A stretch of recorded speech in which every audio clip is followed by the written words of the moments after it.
എന്തായാലും ഹേമ കമ്മിറ്റി റിപ്പോർട്ടിൽ പോക്സോ നിയമപ്രകാരം കേസെടുക്കണമെന്ന പരാതിയും ഇപ്പോൾ വന്നിട്ടുണ്ട്. അൽത്തിയ സ്ത്രീ കൂട്ടായ്മ കൺവീനർ പി ഉഷയാണ് ആഭ്യന്തര സെക്രട്ടറിക്ക് പരാതി നൽകിയിരിക്കുന്നത്. പ്രായപൂർത്തിയാകാത്ത സ്ത്രീകൾക്ക് നേരെ നടന്ന അതിക്രമങ്ങൾക്കെതിരെ പോക്സോ നിയമപ്രകാരം കേസെടുക്കണമെന്നാണ് പരാതിയിലെ ആവശ്യം.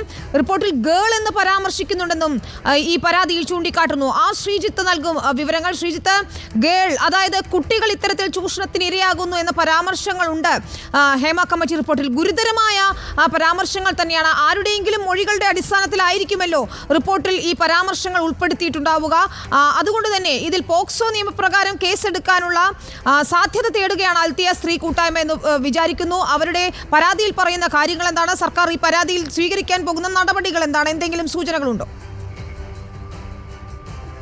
വിനിത, ഹേമ കമ്മിറ്റി റിപ്പോർട്ടിന്റെ വിശദാംശങ്ങൾ പുറത്തു വന്നപ്പോൾ തന്നെ പോക്സോ നിയമപ്രകാരം കേസെടുക്കേണ്ട ലൈംഗിക കുറ്റകൃത്യങ്ങൾ ഇതുമായി ബന്ധപ്പെട്ട് നടന്നിട്ടുണ്ട്, സിനിമാ രംഗത്ത് നടന്നിട്ടുണ്ട് എന്ന കാര്യം വ്യക്തമായിരുന്നു. എന്നാൽ ഇതാദ്യമായാണ് ഒരു സംഘടന, ഒരു വ്യക്തി സർക്കാരിനെ പോക്സോ നിയമപ്രകാരം കേസെടുക്കണമെന്ന് ആവശ്യപ്പെട്ട് സമീപിക്കുന്നത്.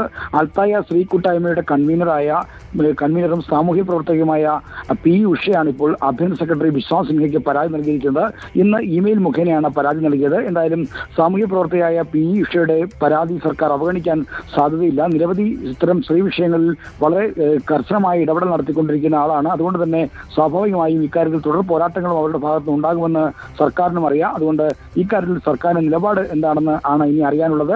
ആഭ്യന്തര സെക്രട്ടറിക്ക് സാധാരണ നിലയിൽ പരാതി ലഭിച്ചാൽ അത് പോലീസിന് കൈമാറുകയാണ് പതിവ്. അതിന്മേലുള്ള പോലീസിനെ നിയമോപദേശമടക്കം തേടിയ ശേഷമായിരിക്കും മറ്റ് നടപടികൾ ഉണ്ടാവുക. എന്തായാലും പോക്സോ നിയമപ്രകാരം കേസെടുക്കേണ്ട വസ്തുതകൾ ഈ റിപ്പോർട്ടിലുണ്ട് എന്ന് ഈ കൃത്യമായ പാരഗ്രാഫ് സഹിതം ചൂണ്ടിക്കാണിക്കുന്ന പരാതിയാണ് സംസ്ഥാന ആഭ്യന്തര സെക്രട്ടറിക്ക് പി ഉഷ നൽകിയിരിക്കുന്നത്. ഇക്കാര്യത്തിൽ സർക്കാർ നിലപാടാണ് ഇനി വ്യക്തമാകേണ്ടത്. ആരെങ്കിലും പരാതി നൽകിയാൽ ഉചിതമായ പിന്തുണ കൊടുക്കും, നടപടിയെടുക്കുമെന്നാണ് ചൊവ്വാഴ്ച നടത്തിയ വാർത്താസമ്മേളനത്തിൽ മുഖ്യമന്ത്രി പിണറായി വിജയൻ പ്രഖ്യാപിച്ചത്. അപ്പോൾ ഈ പരാതിയുമായി ബന്ധപ്പെട്ട് ഈ സിനിമാ മേഖലയിൽ നിന്നല്ലെങ്കിലും സാമൂഹ്യ പ്രവർത്തകരായ ആളുകൾ പരാതിയുമായി രംഗത്ത് വരുമ്പോൾ സർക്കാരിന്റെ സമീപനം എന്നത് വളരെ നിർണായകമാണ്.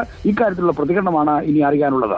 അത് തന്നെയാണ് പ്രധാനം. പരാതി കിട്ടിയാൽ നടപടിയെടുക്കാമെന്നായിരുന്നു മുഖ്യമന്ത്രി ഉൾപ്പെടെയുള്ളവരുടെ നിലപാട്. ഇപ്പോൾ ഇതാ ഒരു പരാതി വന്നിരിക്കുന്നു. പോക്സോ നിയമപ്രകാരം തന്നെ കേസെടുക്കണമെന്നാണ് ഈ പരാതിയിലെ ആവശ്യം. സർക്കാർ ഇനിയും കൈകെട്ടി നോക്കി നിൽക്കുകയാണോ? എന്ത് നടപടിയാണ് സ്വീകരിക്കാൻ പോകുന്നത് എന്ന ചോദ്യം തന്നെയാണ് ഈ നിമിഷത്തിൽ നമുക്ക് ഉയർത്താനാകുന്നത്. ഏതായാലും സർക്കാർ നിലപാട്, മുഖ്യമന്ത്രിയുടെ നിലപാട് ഏറെ നിർണായകമാണ്. നമ്മളത് നാളെ തന്നെ സർക്കാർ ഇക്കാര്യത്തിൽ ഒരു തീരുമാനം എടുക്കുമെന്ന് പ്രതീക്ഷിക്കുകയാണ്.